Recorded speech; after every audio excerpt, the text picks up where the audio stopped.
Hello दोस्तों, good morning. स्वागत है आप सभी का Suhel plus tissue Bihari top channel पर। मैं आज आपको बताने वाला हूं संकटग्रस्त लोकतंत्र के बारे में। 1947 से लेकर आज तक कई भारतीय और विदेशी आलोचकों और प्रशंसकों ने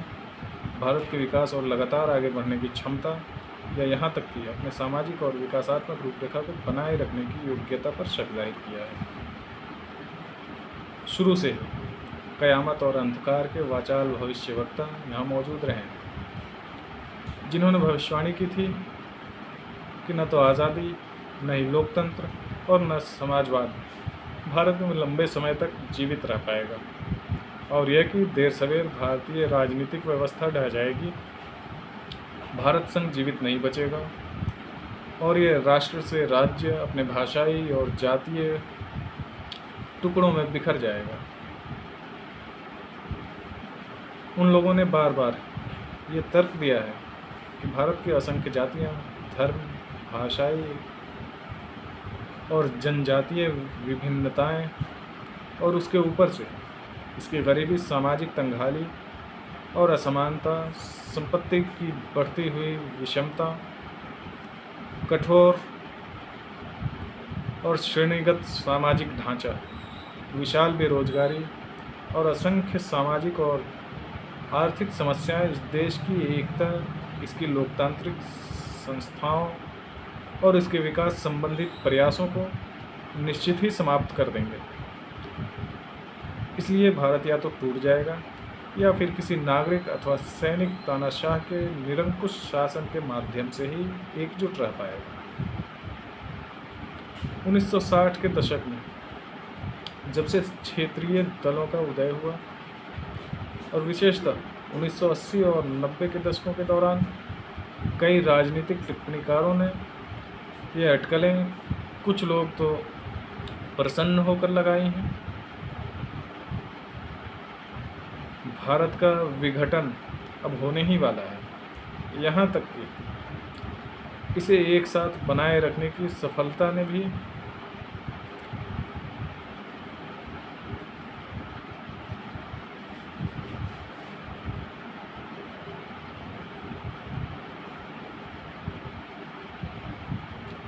सर्वनाश के भविष्यवक्ताओं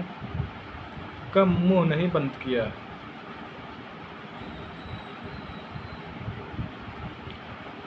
अशांति और राजनीतिक संकटों की प्रत्येक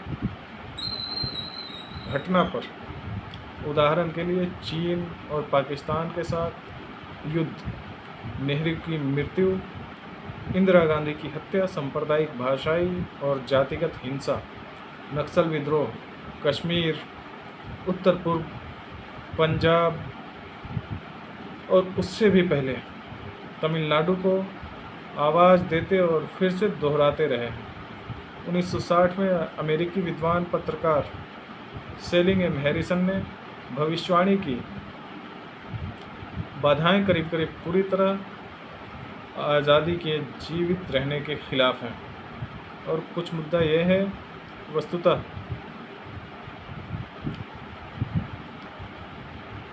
क्या कोई भारतीय राजसत्ता बिल्कुल जीवित रह भी पाएगा या नहीं। 1967 में टाइम्स के संवाददाता नेविल मैक्सवेल ने इंडियाज डिस्टिंग्रेटिंग डेमोक्रेसी नामक अपनी लेखमाला में घोषित किया कि एक लोकतांत्रिक ढांचे के अंदर भारत को विकसित करने का महान प्रयोग असफल हो गया है। उन्होंने भविष्यवाणी की कि चौथे आम चुनाव जो उस समय होने वाले थे, भारत में होने वाले निश्चित रूप से अंतिम चुनाव होंगे। कई बार गलत साबित हो चुके सर्वनाश के इस भविष्यवक्ताओं ने खुद को सही महसूस किया जब आपातकाल लगाया गया।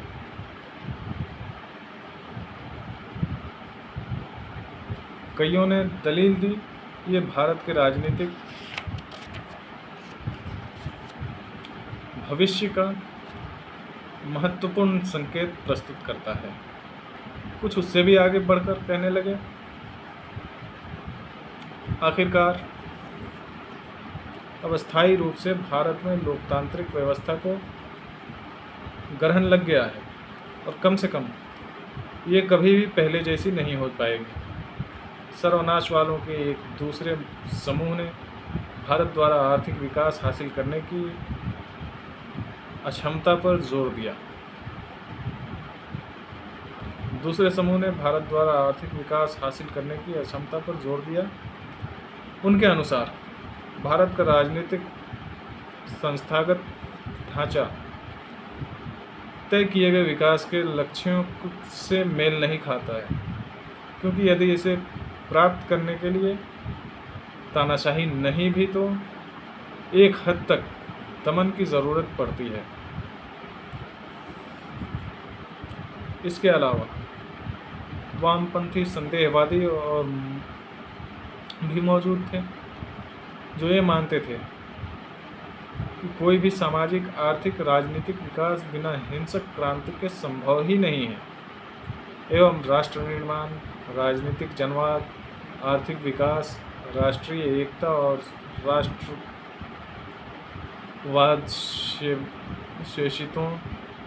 राष्ट्रवाद शोषितों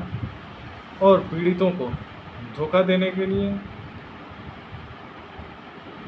आवरण मात्र है। इसलिए उन्होंने 1925 से 1949 के दौरान चीन में हुए कृषक आधारित क्रांति अथवा 1917 के मजदूर किसान आधारित क्रांति जैसे परिवर्तन का पूर्वानुमान एवं उसके लिए वकालत की। उनके अनुसार गरीबी, असमानता,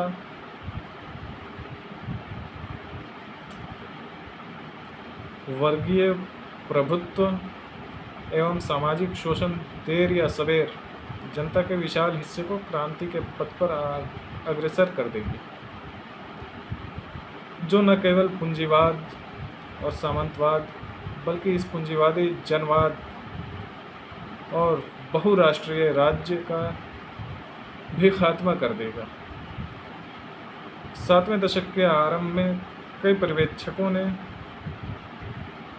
जिसमें गृह मंत्रालय के लिए तैयार किए गए एक नोट का लेखक भी शामिल था, यह भविष्यवाणी की थी कि हरित क्रांति अंततः लाल क्रांति में बदल जाएगी, क्योंकि यह केवल धनी किसानों को फायदा पहुंचाएगा और छोटे किसानों को अपनी भूमि से विस्थापित कर देगा।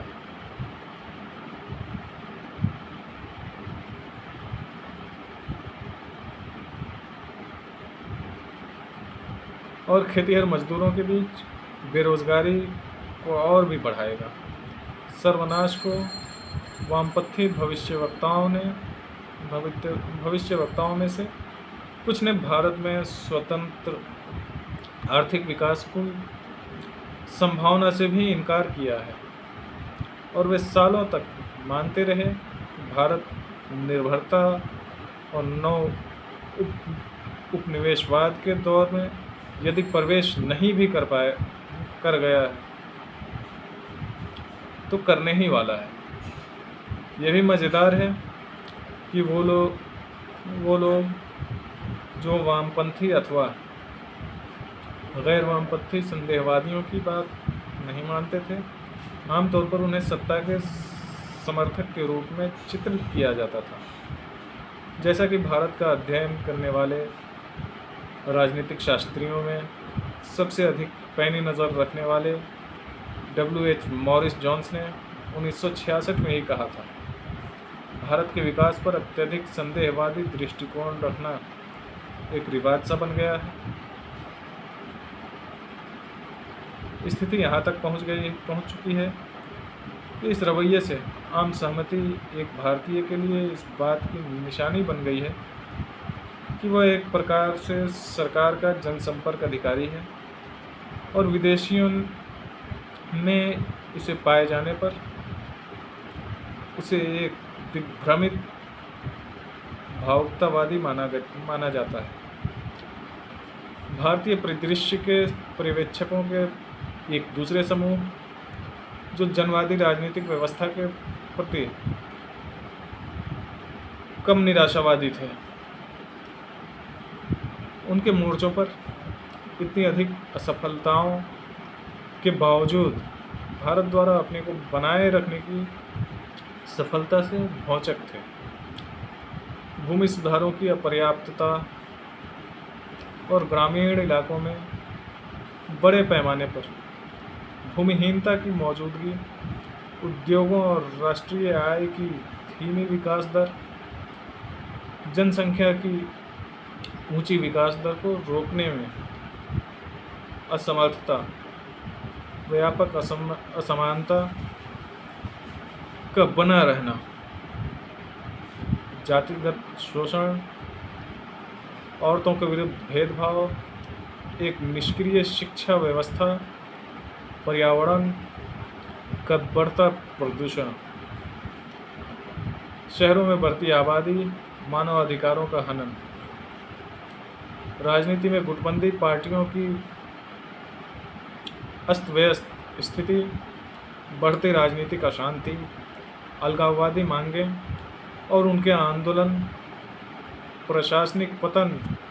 और यहाँ तक कि अराजकता, पुलिस की अध्यक्षता, पुलिस की अक्षमता, भ्रष्टाचार और निष्ठुरता